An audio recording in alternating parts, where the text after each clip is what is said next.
Chérif Mohamed Abdallah, un nom, une personnalité. Président du groupe organisé des hommes d'affaires, l'opérateur économique est une fierté nationale.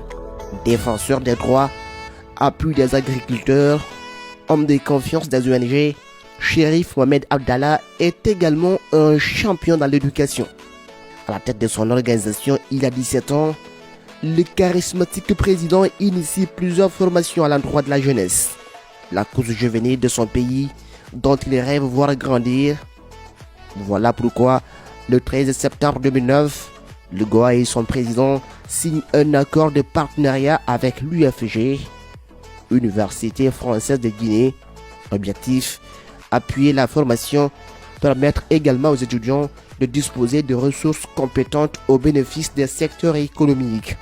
L'organisation met aussi à la disposition des apprenants en anglais son siège basé à Koza dans la commune de Ratoma.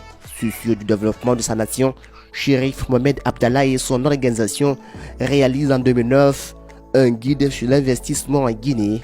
Un document préfacé alors par le président de la junte Moussa Dadis Camara. L'institution élabore ensuite le guide sur l'exercice du commerce en Guinée. Cette fois-ci, c'est le général Korka Diallo, ministre du Commerce et de l'Industrie d'alors, qui signe la préface. L'assainissement des villes du pays est également une priorité chez le président du Goa. Chérif Mohamed Abdallah et son équipe lancent une vaste campagne d'assainissement des marchés du pays. Le président du Goa et ses hommes avaient alors débarrassé le plus grand centre de négoce de la capitale guinéenne Madina des ordures. Une séance d'assainissement était initiée à la fin de chaque mois. C'est chaque dernier samedi de tous les mois, nous allons assainir les marchés de Conakry et de l'intérieur du pays. Et Inch'Allah, ça ne sera pas un fait de paille. On va continuer les activités parce que nous avons vu que tout le monde est intéressé, hommes comme femmes. Tous les marchés de Conakry ont pu être assainis. L'opération s'est poursuivie dans l'arrière-pays.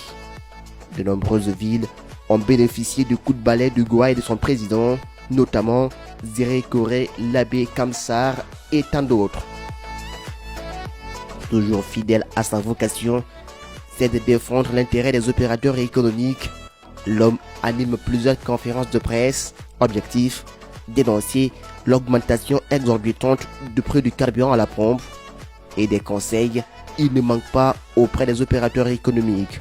Grâce à la richesse de son carnet d'adresses, le patron du Goa signe plusieurs protocoles d'accord. En 2016, alors que la Guinée venait d'éradiquer la maladie à virus Ebola, le premier responsable du Goa entreprend plusieurs missions à l'international, avec des accords signés avec certains opérateurs occidentaux. Parmi ces nombreux voyages, on souligne avec S majuscule sa désignation en 2019 comme représentant de la grande société de certification internationale dont le siège social est à Londres. Aussi, des tournées en Moyen-Orient et en Europe, des contacts notamment avec BTN, société d'ingénierie, d'études et de consulting évoluée en France, Ukraine ou encore la Grande-Bretagne. Le président du Goa, Chérif Mohamed Abdallah, prend part à d'importantes rencontres internationales, dont celle tenue en septembre 2018 à Kiev, la capitale ukrainienne. Cette rencontre a été organisée par la Chambre de commerce internationale. Objectif, échanger sur les investissements en Afrique. Le but pour Chérif Mohamed Abdallah, être une nouvelle fois utile au monde économique et à sa Guinée. Un bel exemple à suivre.